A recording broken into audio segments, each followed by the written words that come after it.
Bem, antes de começar seu podcast, eu queria te pedir alguns favores. O primeiro é para se inscrever no canal. Deixa o seu like. Assim, vamos saber que você gosta deste conteúdo. Faz um comentário aqui embaixo para nós. Sugestões são sempre bem-vindas. E por último, clica lá no sininho na página da Pump. Assim você vai ser lembrado do seu podcast preferido. Agora sim, o seu podcast já vai começar.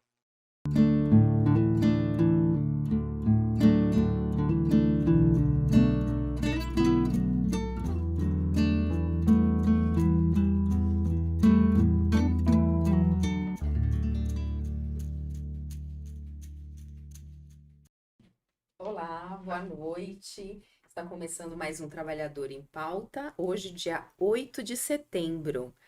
Mais um programa da Pump, produtora digital, que é transmitido pelo Spotify, Facebook e pelo YouTube.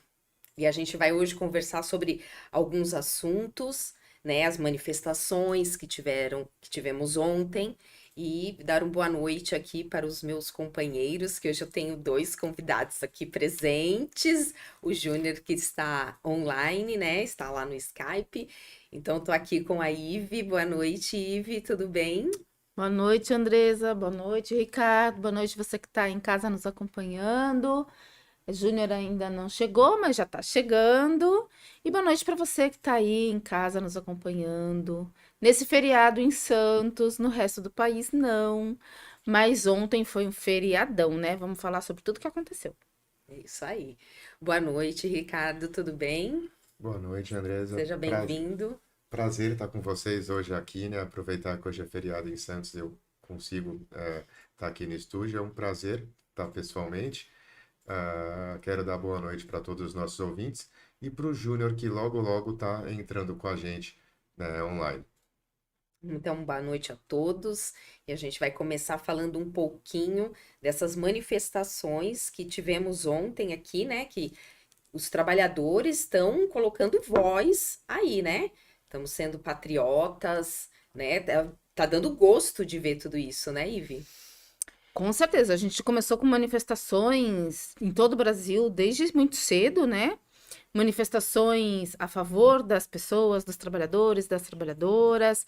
Começamos aqui cedinho na Praça da Independência, 9h30 da manhã, com as trabalhadoras e trabalhadores da enfermagem, reivindicando que o piso seja cumprido, que não tenha aquele vai, não vai, porque inclusive teve local que já pagou o primeiro salário aí com o aumento, respeitando o piso, e aí de repente volta atrás.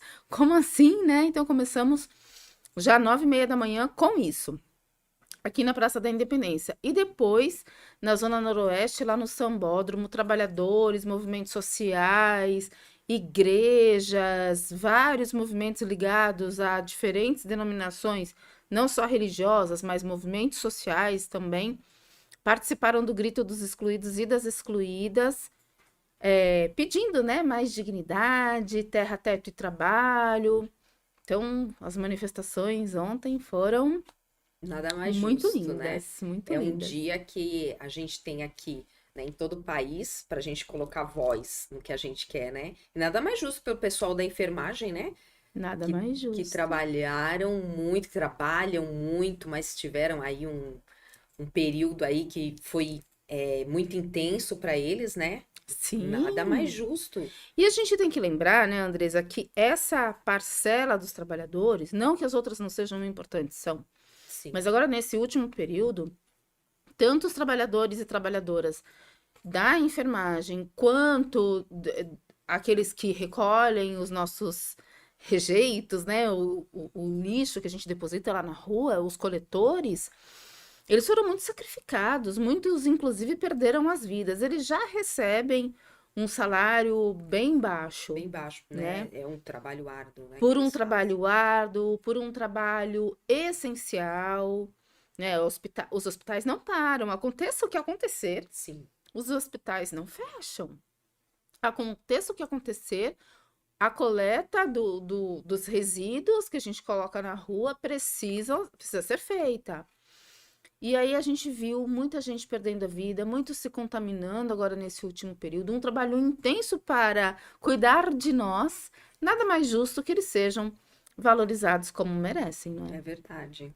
Qual a sua opinião de tudo isso, Ricardo? Primeiro, boa noite, né, para todo mundo. Eu vou falar que ontem eu estava vindo de viagem e eu vi um outro lado das manifestações. Eu estava no Nordeste, especificamente em Recife, e eu ia pegar o avião à noite e fui visitar Olinda, coisa que eu fiz há 15 anos atrás. Eu queria ver, mostrar para o meu filho, né, a parte histórica da cidade é muito bonita. E eu passei pelas manifestações de 7 de setembro, né, talvez ligadas ao governo, que era caminho para ir a Olinda, e depois, chegando em Olinda, eu fui surpreendido. Eu não sabia, né, não era minha intenção, ia começar ontem o pré-carnaval, já em Recife. E eu posso falar isso, né, numa questão de vídeo, né, isso eu vi pessoalmente, a manifestação do pré-carnaval era 50 vezes maior do que a de 7 de setembro. A de 7 de setembro no Nordeste foi muito pequena, pelo menos em Recife. O pessoal estava eufórico que depois de 2 anos de pandemia ia começar o carnaval. Com relação ao piso das enfermeiras, eu acho que ninguém, com consciência, consegue ser contra, né? E pensar que isso seja ruim. Eu acho que o grande problema que ficou é que foi pela segunda vez já que o governo federal fez isso com os trabalhadores. Fez isso no piso dos professores e agora faz isso com o piso das enfermeiras. Quantas enfermeiras o governo federal tem? Acho que a saúde e a educação, todo mundo sabe. Quem acaba pagando vem na conta, tirando a parte particular, né, de empresas privadas, vem na conta de estados e municípios. O governo tem que aprovar e destinar verba. Aprovar sem destinar verba, mantendo a verba no orçamento secreto, né? Tira a verba do orçamento secreto e põe verba para os estados e municípios com destinação específica. Vai ser para pagar o reajuste das enfermeiras. Ninguém no mundo é contra. Agora, aprovar um reajuste e não dar verba para cobrir esse reajuste é bravata, né? Não representa algo real, não é algo sincero.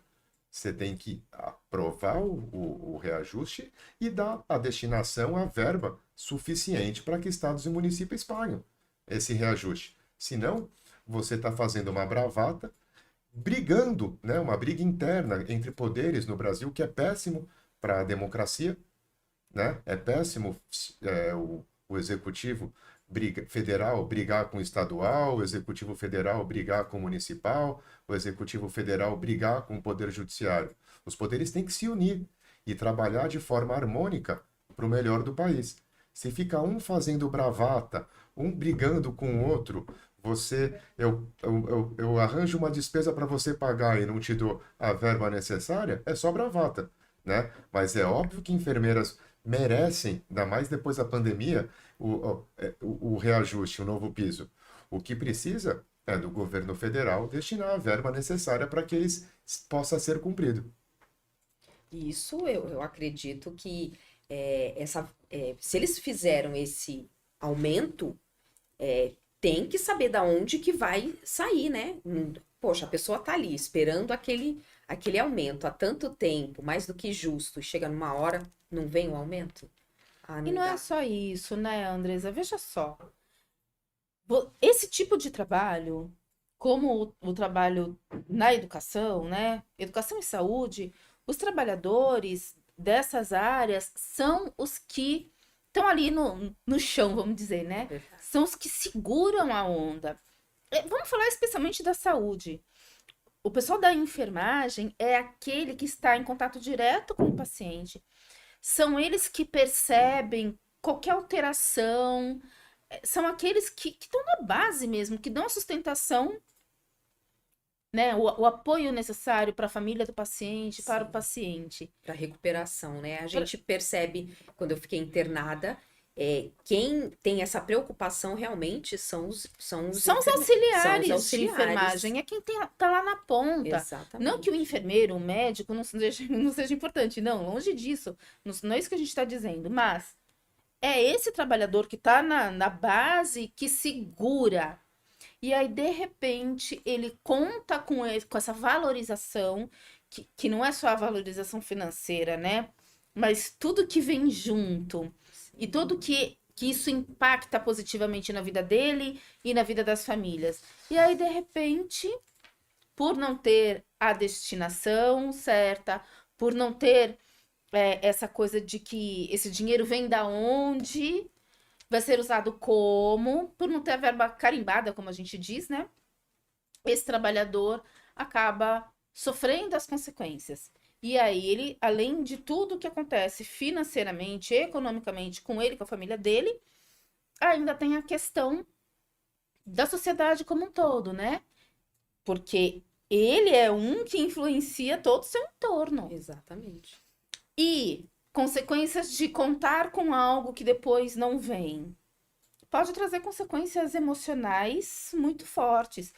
Inclusive no que se refere a burnout, né? Ele pode se sentir pressionado, desvalorizado, ele pode se sentir acuado, né? Me recordo de casos antigos, até da década de 90, de um setor todo da Prefeitura de Santos ter sido desvalorizado, se sentido desvalorizado numa troca de gestão. Isso trouxe consequências sérias para a saúde emocional daqueles trabalhadores e trabalhadoras. Consequência disso, afastamento. Consequência disso, adoecimento. Consequência disso, perda de vontade de sair de casa para trabalhar. A mesma coisa pode acontecer com esses profissionais da saúde que se sentem desvalorizados, desqualificados e aí certamente não vão trabalhar da mesma maneira que poderiam trabalhar se estivessem emocionalmente equilibrados e com a saúde financeira em dia também. E vamos falar sério, né? R$ 4.000, tudo bem, impacta a folha de pagamento, né? Mas isso não quer dizer que não tenha dinheiro, que estados e municípios não tenham dinheiro para pagar esses funcionários. Antes de pensar nesse piso, tenho certeza absoluta que foi feito o estudo do impacto financeiro. Então, por que quando fizeram um estudo tudo bem e agora não está tudo bem, né? Porque a gente sabe das verbas secretas, que permite que o dinheiro vá para lá, ao invés de ir para lá. A gente sabe dessas coisas. E aí os gestores, infelizmente, não pensam sempre no que é melhor para a população. São outros interesses, muitas vezes, que vêm em primeiro lugar, o que afeta profundamente a vida das pessoas, tanto a saúde financeira quanto a saúde emocional. E aqui estamos falando disso tudo. Olá, vamos chamar o Júnior. Seja bem-vindo, Júnior. Oi, Júnior, Boa bem-vindo. noite. Boa noite, Ricardo. Boa noite aí. Boa noite, Andressa. Tudo bem? Eu estava acompanhando vocês pelo Face, que eu estava aguardando a autorização para poder entrar, né? Mas fico muito feliz de estar participando novamente, né? E também agradeço aí a participação aí de todos, né? E caros ouvintes que estão nos assistindo. Muito obrigada. A gente estava falando aqui das manifestações que tiveram ontem, né? Sim. E qual a sua visão sobre isso? Olha, minha visão se a gente pegar 200 anos do bicentenário, né, 1822, é bacana que todo o progresso, né, ele vem através de alguns problemas que acabam surgindo. Então, quando pegamos lá Dom Pedro, desde aquela época do passado, o Brasil era apenas colônia, era apenas uma exploração. E assim, quando ele recebeu lá e salvou a invasão do rei da França, né, aí tiveram que vir para cá, se refugiar aqui, aí acabou, eu não tenho para onde ir, vou começar a desenvolver o país. E disso começou a se desenvolver, a gente pega assim as manifestações. Eu acho assim muito interessante porque a gente começa a trazer cada vez mais para que a sociedade venha participar dos problemas que estão existentes no país, né? Então, independente das manifestações, se tem alguns momentos tem cunho político, né? Seja para poder destituir, seja para poder apoiar qualquer tipo de governo, mas o mais importante é que isso acaba sendo sempre motivado através de problemas que são existentes no Brasil. Então, através desses problemas, está trazendo a população cada vez mais para poder chamar a atenção, para a população prestar mais atenção dos problemas existentes, do que a gente tem que propor, para a gente começar a ficar mais consciente em relação ao nosso voto, né? Que muitas vezes vai decidir por completo, né, a direção e o rumo da nossa Constituição, da nossa nação. E se nós pegarmos aqui de 2010, 2012, as manifestações eram muito pequenas, muito relacionadas apenas a desfiles cívicos, né? E quando pegamos aqui o final dos governos do PT, começou a ter os problemas, né? Tira até aquela situação relacionada com o Collor, né? Que foi já um sistema até diferente, mas o povo começou a participar aí nas ruas e começando a trazer esse patriotismo das bandeiras verde e amarela, né? Mais uma vez falando, independente de qualquer ideologia em relação a algum partido político, algum candidato, mas para o momento de você estar trazendo toda essa emoção, toda essa situação de nós sermos brasileiros, de não desistirmos nunca, né? Isso acaba trazendo um fôlego diferente para nós pensarmos de que maneira a gente pode tratar, de que maneira a gente pode tomar uma decisão para poder mudar o nosso país. Então, eu achei muito bacana, eu achei que, na verdade, foi até maior do que o ano passado em algumas capitais. Eu escutei a fala do Ricardo, né, que ele estava lá, salvo em Olinda, né, e que a manifestação do Carnaval foi maior do que a de 7 de setembro, né? Independente do governo, eu sou a favor que cada vez mais as pessoas venham pensar no Brasil, venham pensar em melhorias do Brasil. E quantas vezes forem necessário para a gente poder adotar qualquer tipo de manifestações, de políticas, de chamar a atenção, para que os três poderes venham cada um respeitar os seus espaços, né, e que a gente venha trazer, impulsionar um progresso para o nosso país. É isso mesmo. Achei bem legal o Ricardo ter presenciado em outro estado, né, essa manifestação e ter visto. Eu acho bonito. Quase me emocionei, né, de ver, porque antes a gente não via isso. As pessoas indo para a rua para reivindicar um direito seu, fora de qual o seu partido, é bem diferente. Mas os trabalhadores terem a voz. Eu acho isso bem interessante, porque antigamente a gente não tinha e agora. Ah, eu vou entrar um pouquinho nisso para colocar uma dissidência aqui. Eu acho que a gente ficou por um período talvez sem ter, mas as manifestações até o amarelo era da direta já. Se você pensar, o povo brasileiro sempre foi às ruas assim. A gente tinha um governo, uma ditadura que quando ela começou a ruir, porque no meio da ditadura o povo não vai na rua porque não pode, porque tem medo, porque os tanques estão na rua, o exército está lá coagindo as pessoas a não irem nas ruas. Mas quando o governo, a ditadura começou a cair, o povo brasileiro foi muito às ruas, brigou muito pelas diretas já, usava o mesmo amarelo que hoje, né? Não mudou muita coisa. E tinha, você pegar a foto dos anos 80, do começo dos anos 90 também com as greves dos trabalhadores, o começo dos direitos dos trabalhadores, né? A briga por todos os direitos trabalhistas que se conseguiram nos últimos 30, 40, 50 anos, você vai ver que o povo brasileiro sempre sim foi às ruas, brigou pelas diretas, brigou pelo direito de votar, brigou por melhores direitos do trabalho, sempre brigou e acho espetaculares, sempre tem que continuar brigando. Brigamos no passado, nos anos 80, contra a ditadura, e temos que brigar por melhores condições hoje também, com certeza. Mas, assim, não podemos perder a memória, não podemos achar que essas manifestações são as primeiras, que antes o Brasil era um país que vivia numa ilha da fantasia, né? Que a gente tinha índices suecos, que a gente não tinha ditadura, que o povo brasileiro não brigou e não saiu às ruas brigando pelos seus direitos. Não, senhor. O povo brasileiro sempre saiu às ruas, sempre brigou pelos seus direitos e, inclusive, já usa o verde e amarelo, já usa o amarelo há muito tempo, já usa desde os anos 80 para brigar por democracia, para brigar pelo direito de ir às urnas depositar os seus votos, né? Isso é essencial da gente lembrar hoje. O pessoal, às vezes, que é mais novo, né, que não lembra dessa época, às vezes pode pensar que o povo brasileiro está indo pela primeira vez às ruas. Mas, gente, isso não é verdade.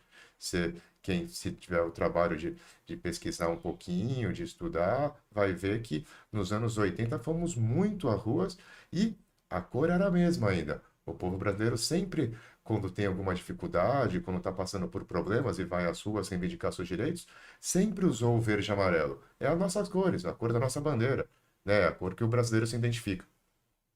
Eu quero aproveitar e pegar um gancho aí, se me permite, né? O povo brasileiro sempre foi às ruas, foi pelas diretas já, foi no início dos anos 90 com o Fora Collor, vamos nos lembrar disso. Sempre usando o verde e amarelo. E o verde e amarelo hoje, algumas pessoas têm adotado como se uma parte da população pudesse usar e outra parte da população não pudesse usar. Isso é um engano. Todos, todas e todos podemos usar as cores que quisermos. Verde, amarelo, azul e branco. Aliás, eu tô até aqui meio que... Só faltou o verde aqui, né? Faltou o verde.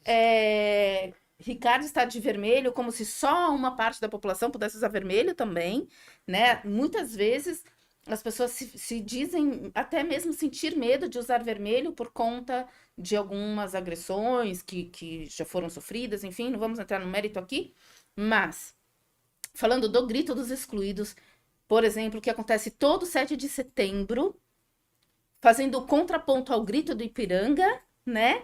Porque convidando as pessoas a descerem das arquibancadas e se sentirem protagonistas da sua própria vida, né? É um contraponto ao desfile cívico-militar que propõe uma coisa e não considera outras questões, né?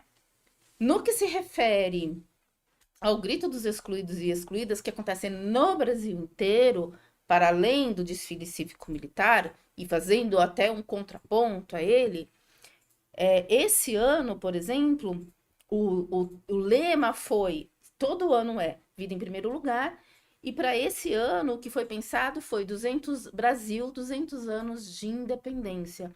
Mas é uma independência para quem, afinal de contas? Esse foi o questionamento feito. E a orientação no Brasil todo foi refletir acerca de algumas questões que são fundamentais à população brasileira, né? E eu tenho uma cola aqui, porque, claro, eu não sei de tudo, mas falar sobre violência estrutural, dívida pública, educação popular e trabalho de base, soberania alimentar, terra, teto e trabalho, que também é o lema que vem da Igreja Católica, democracia participativa e representativa, que são coisas diferentes, né? E a defesa dos territórios das populações indígenas, povos quilombolas.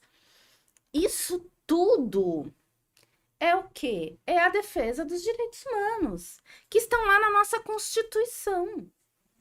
Nada mais é do que a proposta, né, é refletir nesse dia, e não só nesse dia, né, mas durante todo o ano, a respeito desses direitos fundamentais que, desde há algum tempo já, e não é à toa que o Grito tem 28 anos de existência, esses direitos têm sido cada vez mais sacrificados, né? E falar desses gritos todos e tantos outros que ficaram de fora, de certa maneira, é também você dar a chance do trabalhador falar, peraí, isso daqui não me cabe, não me serve, vou procurar os meus direitos de alguma maneira. Procurar um advogado, vou procurar o RH, vou procurar alguém que possa me ajudar nisso daqui, porque todos esses gritos, né, soberania alimentar, por exemplo, está intimamente ligado ao trabalho. Não só ao agro, não só ao que se planta, ao que se colhe, ao que se compra, mas também, fundamentalmente, a como que isso é produzido, como chega na mesa do trabalhador, o que tudo isso envolve. Então, 7 de setembro, seja por um lado ou seja pelo outro, vem marcar esse posicionamento, né? De que precisamos respeitar, cuidar e agir na forma de que todos tenham seus direitos garantidos, independente da crença religiosa, do partido político, porque é muito mais do que isso, né? É muito mais do que isso. E foi muito bom de ver que as pessoas, elas fizeram isso pacificamente, né? Pacificamente. Isso que foi o melhor, né? Teve crianças que foram, já estão nos levando as crianças para participar de tudo isso, para fazer parte deste 7 de setembro, que foi, eu acho que foi bem marcante. Com certeza. E então a gente vai falar um pouquinho dessas demissões em massa, né? Que a gente viu. Ai, que dó. Ai, que, puxa vida, tá, ó, tem acontecido, né? Não só nessa área aqui, né, que a gente viu, nessa montadora, mas em outras. E é uma pena, né? Acho que a economia, ela não tá andando como a gente gostaria, né? O que você acha, Ricardo? Essa é uma questão, né? No caso foi de uma montadora que eu trabalho com isso há quase 30 anos. Eu, né, trabalho muito com o pessoal de metalúrgicos e siderúrgicos, né? Que são intimamente ligados às montadoras. E é um problema e tanto porque a, a montadora vai alegar, e sempre que tem essas demissões em massa, eles alegam, olha, a gente demitiu, mas na verdade a gente está terceirizando, né, algumas peças, alguns produtos, então esses trabalhadores vão conseguir ser realocados em outras empresas, em outras indústrias. É sempre uma meia-verdade. Por que uma meia-verdade? O trabalhador de uma indústria grande, de uma montadora, ele tem plano de saúde, ele tem seguro de vida, ele tem plano de carreira e plano de salário. Quando essa grande indústria, essa grande montadora demite e fala assim, ele vai ser realocado, ele vai sair de um bom emprego e ganhar talvez um subemprego, porque ele vai trabalhar em alguma metalúrgica pequenininha, que não é porque o dono é ruim, é uma pessoa maldosa, mas não tem condição de pagar o plano de saúde que ele tinha na montadora, ele não vai ter mais seguro de vida, ele vai ter um salário menor, ele vai ter uma condição de trabalho pior. E digo mais, não só o trabalhador, nós consumidores também. Será que aquela mesma peça feita na montadora vai sair tão boa feita numa microindústria pequenininha? Ou será que essa peça vai quebrar mais rápido no veículo de cada um? Será que essa peça que antes feita pela montadora ia durar 5 anos, ia ter um melhor aproveitamento, ia render melhor no seu carro, na sua moto, no ônibus da prefeitura, no caminhão que está transportando a safra? E será que essa mesma peça feita por uma indústria, né, pequena, assim, as condições técnicas, vai ser tão boa e tão eficiente? Nunca é, gente. Essa peça vai ser bem pior, o trabalhador vai para um emprego muito pior, né? Só que isso tudo a troco de quê? A meia dúzia de diretor da montadora, o CEO e mais meia dúzia de diretor, vão ganhar bônus maiores no final do ano, porque eles reduziram o custo, jogaram o prejuízo na mão do consumidor e o trabalhador paga o pato, né? A gente nunca pode ser contra o lucro. A empresa está lá para visar o lucro e em qualquer lugar do mundo, se a empresa não visar o lucro, ela tende a quebrar. Só que o Estado está aí, né, e a nação, para colocar regras mínimas para que essas empresas tenham que cumprir, para que não se faça isso. Não é exigir um Estado grande demais, pesado demais, gordo demais, que não tenha condição de levar as coisas adiante, melhores para o país, mas também não é ter um Estado sem regra nenhuma, que não proteja os direitos do trabalhador nem os direitos do consumidor. Isso é verdade. É um assunto que a gente vai dar um intervalo agora e a gente volta daqui a pouquinho.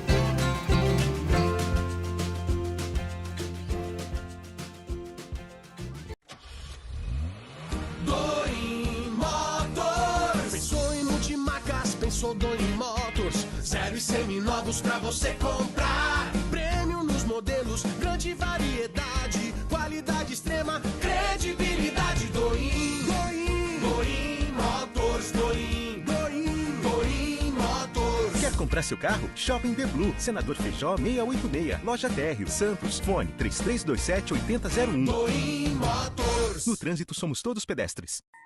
Olá, sou Marcelo Pavão do Papo Reto 2.0.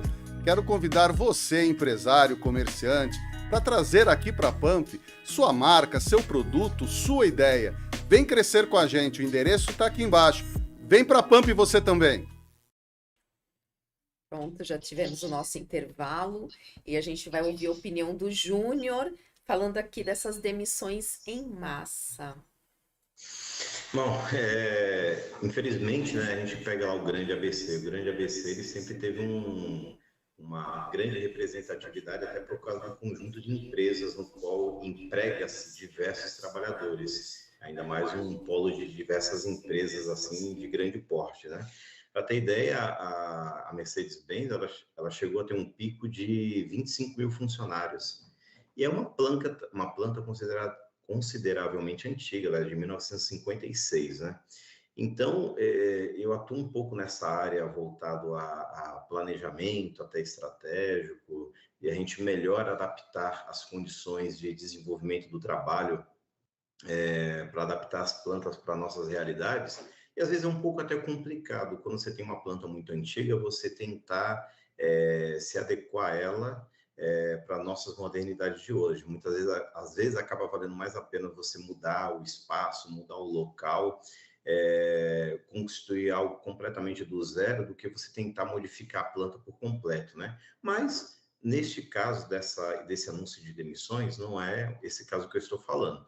Porém, hoje ela tem em torno aí de 10.400 funcionários, alguns dados que eu acabei pegando, né? E vai ter uma demissão aí de torno de 3.600 funcionários. Realmente isso é triste porque não é uma demissão pautada por, está diminuindo a produção, diminuiu a quantidade de veículos que estão sendo ofertados no mercado, não é esse o problema. Então, o problema simplesmente, partes da fala do Ricardo, colocando relacionado ao lucro, a alguma parte estratégica que eles estão achando melhor, porque demitindo essas 3.600 pessoas, vocês vão ter algumas reduções. Então, essa demissão, eles já estão dando o suporte, não, vai ser terceirizado. Então, acaba terceirizando alguns setores específicos da empresa, visando a modernidade tecnológica, né? Tudo bem, a modernidade tecnológica é um nome certo para como uma desculpa para as suas tomadas de decisões. A gente sabe que, no fundo, no final disso, acaba sendo redução de custos. Vocês querem fazer a redução de custo e estão tentando implantar isso para o trabalhador. Então, isso é muito ruim. Eu peguei algumas entrevistas e está tendo até uma paralisação. Salvo, eu acho que começou hoje essa paralisação e vai até na segunda-feira. Até no intuito do sindicato de forçar a empresa para poder tomar umas decisões melhores, né? É ruim porque tem muitos funcionários ali que, apesar de ter baixa idade, tem muitos anos de empresa. Os funcionários se entraram com 15, 16 anos de idade e já estão há 20, 10, tem uns relatos que têm 35 anos de empresa trabalhando, 33 anos trabalhando na mesma empresa. E, de repente, sair, eles acabam tendo uma identidade muito forte com a empresa. E realmente, se você terceiriza, você tem uma problemática realmente dessa empresa que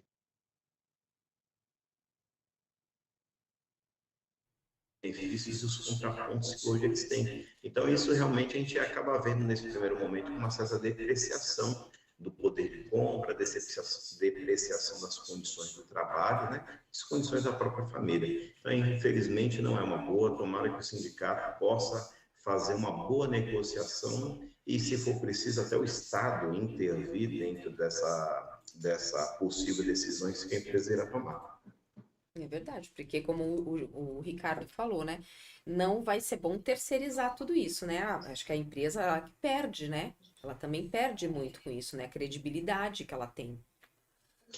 Às vezes, eu particularmente acho muito difícil, infelizmente, a empresa perder credibilidade com demissão de trabalhador. Eu gostaria muito, de verdade, de coração, que isso ocorresse na prática, Mas, na verdade, são marcas muito fortes, né? Que se vem com um nome bonito, como o Junior colocou, né? Na verdade, eles nunca vão falar, estamos fazendo isso para melhorar o nosso lucro da nossa diretoria, né? Mas de Isso nunca repente, vai acontecer. mas de repente É, pode ser assim, o começo do fim? ah, Não. eu acho muito difícil. Não, Infelizmente, eu Sabe como gostaria que fosse verdade. funcionaria? Funcionaria se tivesse um boicote, né? Ah, vai demitir em massa? Não compro mais essa marca. Exato. Só que a população, quem consome o produto, não pensa nisso, né? E também não se coloca no lugar do trabalhador e da trabalhadora que está indo para a rua. E não percebe o quanto isso impacta negativamente em toda a sociedade, porque esse trabalhador que vai para a rua, ele perde o poder de compra, logo a economia não gira, e aí também está impactando todo o entorno, que começa ali pequenininho e pode expandir para o macro, né? A questão é essa. Se todos nós tivéssemos consciência de que o poder está em nós, de evitar determinadas coisas, as coisas seriam diferentes, né? Mas quando os bancos demitem, quando as empresas, sejam elas montadoras ou qualquer outra coisa, ou que fecha aquela fábrica e tira daqui e põe ali, naquele outro estado, por conta de ICMS ou por conta de qualquer outra coisa, a gente não consegue se colocar no lugar do outro trabalhador e da outra trabalhadora. E aí vem as consequências para todo mundo, né? Porque, olha só, a montadora ela está localizada em um determinado lugar. E aí, né, nesse caso específico, ela tá em determinado lugar que no seu entorno tem bares, restaurantes, alojamentos e tudo mais que precisa ter ali naquela região para servir a estes trabalhadores. Aí a montadora resolve contratar a Andresa para fornecer determinadas peças. Só que a fábrica da Andresa não tá ali, tá aqui em Santos. E aí ela tirou, além de dispensar aqueles funcionários que, como bem disse Ricardo, tem fundo de garantia, determinados direitos, plano de saúde, plano odontológico, nananana. Além dessas pessoas irem para a rua, todo o comércio no entorno é prejudicado. Veja só como a gente muitas vezes acha que vai impactar, né? Só ali, só a montadora. Só que não. Muitas outras pessoas são impactadas também, né, Ricardo? Desculpa. Não, que isso, Ricardo. Até lembrar um dado aqui que em 2019, né, a Ford, né, fazia parte da grande ABC, acabou saindo, né? Foi para Então, Betim, se eu não me engano, né? se eu não me engano, foi Foi para para Minas Minas. Foi para Minas Gerais, né? Então, assim, eu estou falando voltado à parte de engenharia, que eu vim até de diversas empresas terceirizadas, e se a gente olhar o empreendedorismo, tudo bem que é uma certa oportunidade também de as próprias empresas começarem a crescer e os próprios funcionários também com novos negócios, né? Em relação será que vai diminuir a qualidade dos produtos em si? Eu acho que todas as empresas também, principalmente, vamos lá, vou pegar a Mercedes-Benz, que é o foco em questão.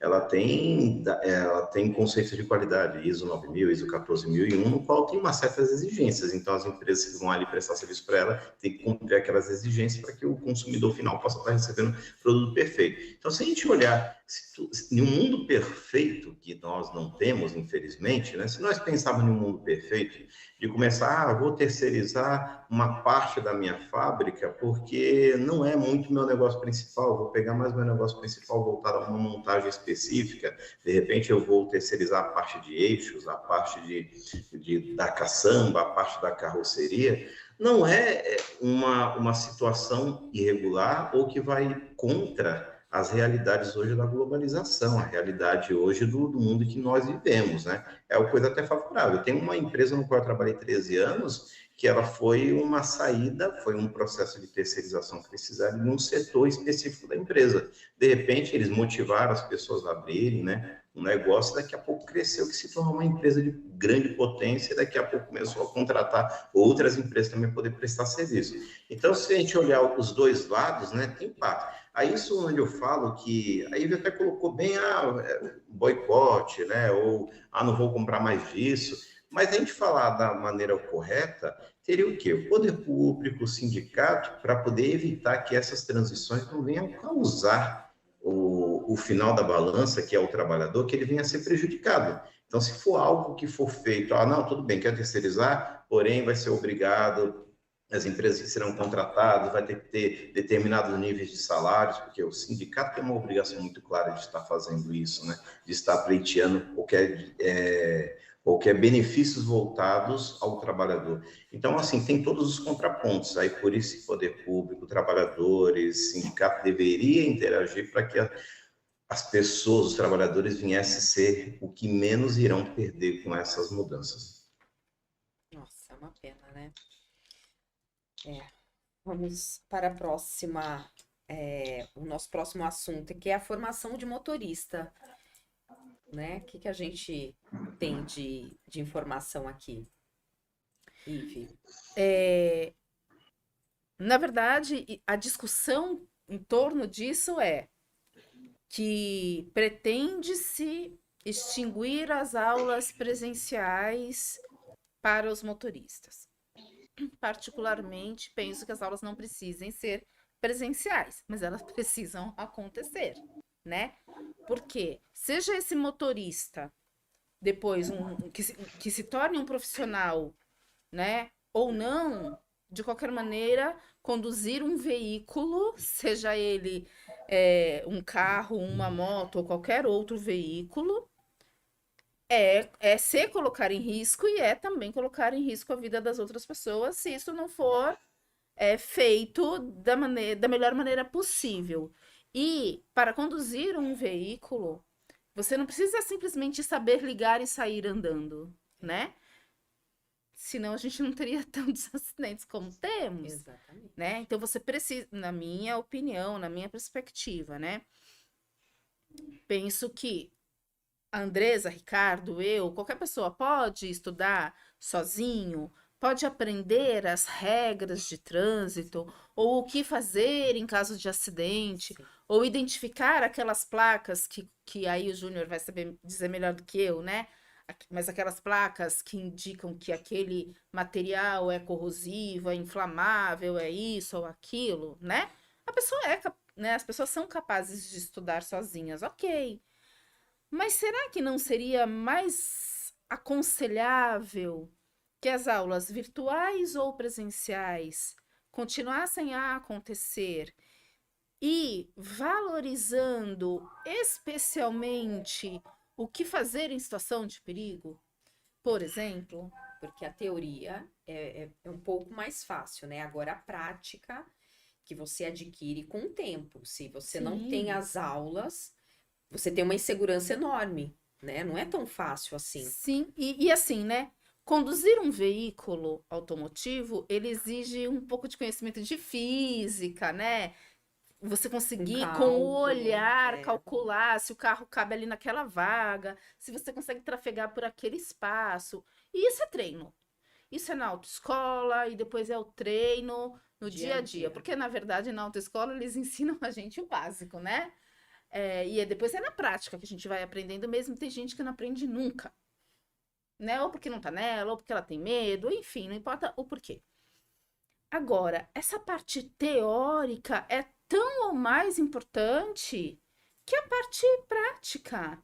Porque sim, é na teoria que o sujeito vai aprender, por exemplo, sobre as placas, as funções das placas, o que elas dizem. O básico a gente aprende desde a pré-escola, a gente não precisa, né?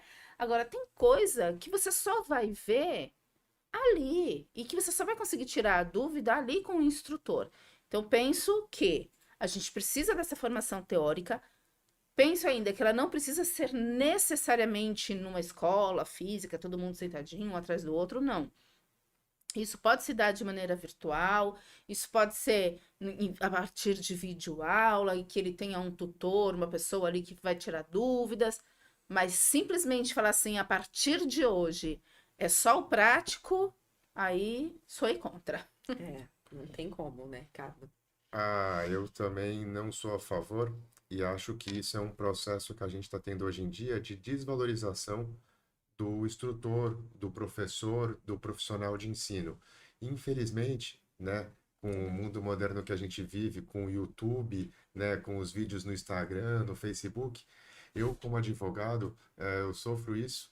Eu tenho um escritório, eu sou sócio de um escritório grande, a gente atende bastante pessoas todos os dias, e hoje em dia, de cada 5 pessoas que sentam na minha frente, 3 olham para mim e falam, doutor, eu já li sobre isso no Google, eu já sei sobre o que eu quero falar, sobre o que é, e, e às vezes, né, a pessoa, porque viu um videozinho de 1 minuto no Google, tá desconsiderando um profissional que tem 20 anos de tarimba, de conhecimento, teve mais 10 anos de estudo, né? E não são 2 minutos de um vídeo no Google que você vai passar por cima disso tudo. É, então, eu acho que o ensino, né, você não pode mudar ele. O ensino é insuperável. Você tem que manter o ensino e tem que manter, sim, um instrutor para aula teórica. Como a Ivy disse bem, se esse ensino, hoje em dia, a gente pode usar a tecnologia a nosso favor. Você não precisa querer que o ensino seja feito que nem um professor de 10 anos atrás, de pé com giz na lousa escrevendo, né? Hoje em dia a gente tem 1000 condições de melhorar esse ensino até. A tecnologia está aí para ajudar o instrutor, para ajudar o professor, para ajudar o profissional de ensino. Então ele pode trabalhar com videoaula, ele pode trabalhar online, nessa videoaula até presencial, ele pode usar a tecnologia com instrumentos, com vídeos, com situações para aprimorar a sua aula, mas eu sim acredito que todo aluno tem que passar pela instrução com o profissional correto para aquela área, né? Não é um videozinho no YouTube de 2 minutos que vai substituir o instrutor. Ah, mas tem sempre a ligação. Mas se o aluno vai passar na prova, gente, uma coisa é estudar para a prova, para passar numa prova. Outra coisa é estudar para aprender. Com o instrutor, com o profissional do ensino, você vai estudar para aprender. Sem ele, você vai estudar só para passar na prova. Você não vai aprender. Isso, no final, gera prejuízo para a sociedade inteira. Cada acidente de trânsito pode tirar uma vida e prejudica o trânsito, prejudica a sociedade, prejudica todo mundo. E milhares de reais, né? Que são gastos com isso, né? E a gente sabe que já passamos, né, por isso, a gente sabe a importância que tem, né? Então, por que mexer nisso daí, né? Tem que continuar. O que você acha disso, Júnior? Eu sou completamente favorável ao que meus colegas falaram, porque isso aí foi uma consulta pública que abriram, né? Abriram, se não me engano, encerrou dia 8/9, né? Essa consulta pública. E Hoje. é verdade, hoje é dia 8, desculpa. Está encerrando hoje a consulta pública, né? Então, eu acho assim muito bacana até todas essas aberturas que dá, até para que a população possa se manifestar em relação ao que acha, né? E essa proposta foi o quê? Para eliminação, para que a pessoa pudesse buscar o seu conhecimento por si próprio, né? Para as categorias A e B. Aí eles fizeram assim, com exceção, exceto direção defensiva e conhecimentos básicos de proteção ao meio ambiente, né? Mas o restante, que é placa, legislação, tudo isso a pessoa poderia aprender buscando qualquer tipo de meios, né, que ela achar necessário e simplesmente se submeter à prova para poder executar. Então, eu confesso que eu não concordo, né? Eu vou até dizer os 2 pontos. Eu não concordo nesse momento, porque nós hoje no Brasil, os brasileiros, não temos uma certa maturidade, né, de conhecimento, de estudo intelectual, para que as pessoas possam ter uma certa rotina, um certo conhecimento, um desenvolvimento, para poder estar colocando isso em prática, realmente, verdadeiramente aprender, desenvolver aquilo. O Ricardo até colocou muito bem na sua última frase, né? Aprender, estudar para passar na prova e aprender realmente para você evitar de provocar qualquer tipo de estrago ou situação que venha ocorrer na vida dele ou na vida de outrem. Então, é muito importante a gente conhecer isso e colocar em prática. E assim, eu coloco muito em termômetro, é claro que isso a gente pode mudar ao longo dos anos, com certeza, eu mesmo sou da área da educação, e nem dessa área da educação tivemos a pandemia, tivemos muitas aulas, as aulas que eram presenciais acabaram ficando à distância, né? Então, por mais que foi um ensino híbrido, né, e um ensino que tinha lá o professor, não era nada gravado, mesmo assim os alunos já tiveram uma certa dificuldade, e os próprios alunos, ao contrário do que muitos acharam, pediram, quando as aulas voltaram, a diminuir um pouco esse processo da pandemia, os próprios alunos pediram que as aulas voltassem a ser presenciais, porque eles começaram a entender que esse bate-papo, essa conversa, essa tirada de dúvida, ajudava muito o desenvolvimento, muito mais rápido do que eles procurando diversas informações que estão disponíveis lá no Google, e muitas vezes não sabem para onde buscar, ler qualquer coisa, ler as coisas que estão erradas. Então, juntar a categoria do profissional, a experiência, toda a vivência que ele tem, todo o detalhamento específico que dá para você simplificar de uma forma muito objetiva na vida do trabalhador. Isso ajuda muito. Então, hoje, neste momento, eu sou completamente, não sou a favor dessa lei, dessa mudança que eles vieram aplicar. E a gente olha muito bem o termômetro. Olha o termômetro aí relacionado a acidentes. Tivemos aqui, aumentamos o número de acidentes em relação ao ano passado. Então, ano passado tivemos aqui em torno de 63.548. E já em 2020. 2021, pulou para 64 mil acidentes, né?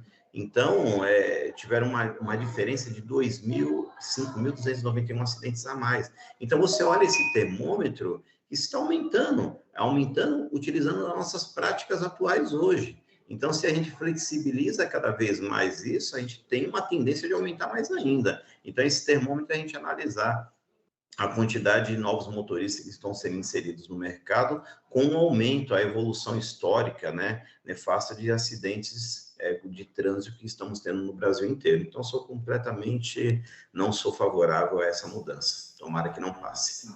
Tomara que não passe. Tomar muito cuidado. Bom, olha, o nosso programa ele tem passado cada vez mais rápido, né? Não é?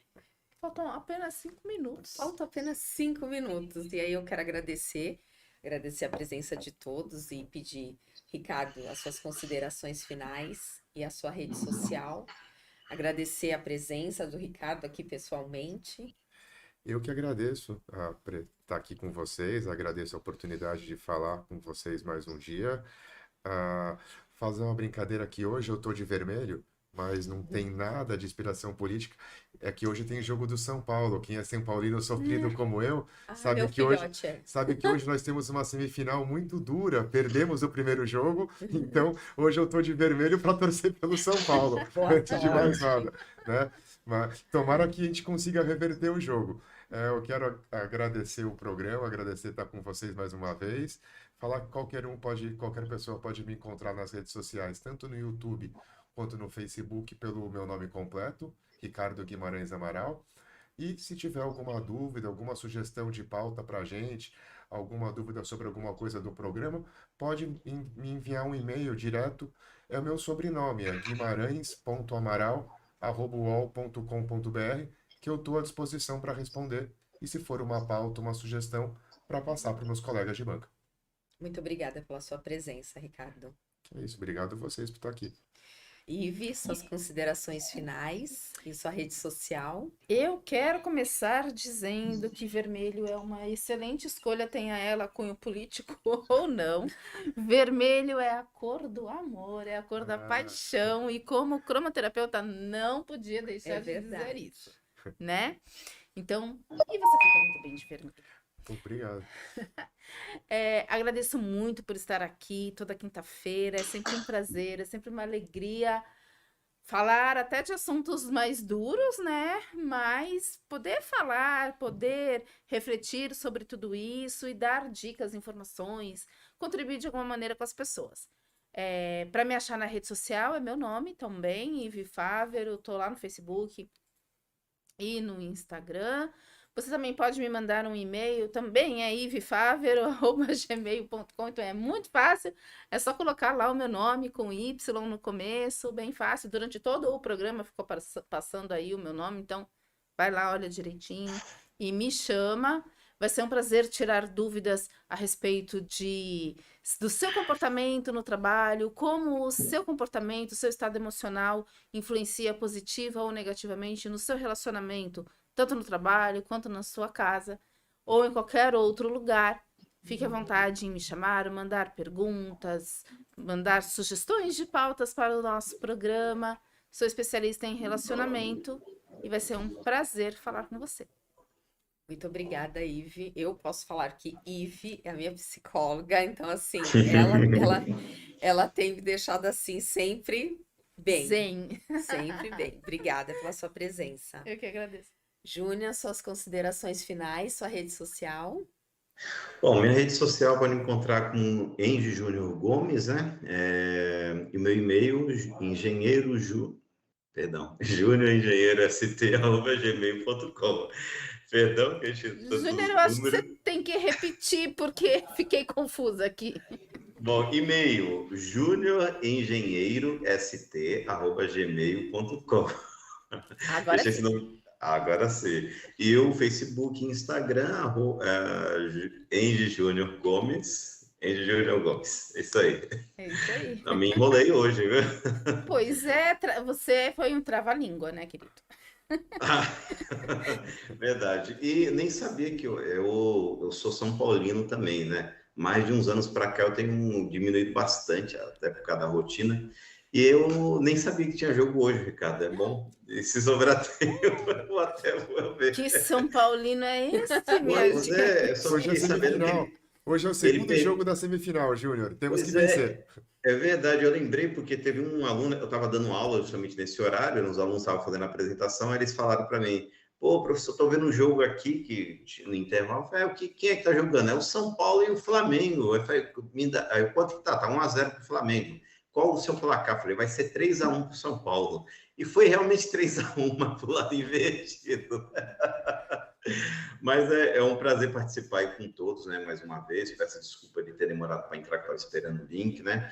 Mas, caros ouvintes, o maior prazer, toda vez que for necessário, mandem pautas, né? Que vai ser muito bacana a gente estar trabalhando com diversos assuntos, né? Tanto da nossa região quanto a nível do Brasil, para que a gente possa discutir da melhor maneira possível e colocar sempre os pontos e pontos de vista necessários para a gente possa ter uma boa disseminação da informação. Muito obrigada. Muito obrigada a você que ficou com a gente até agora e a gente espera vocês na próxima quinta-feira.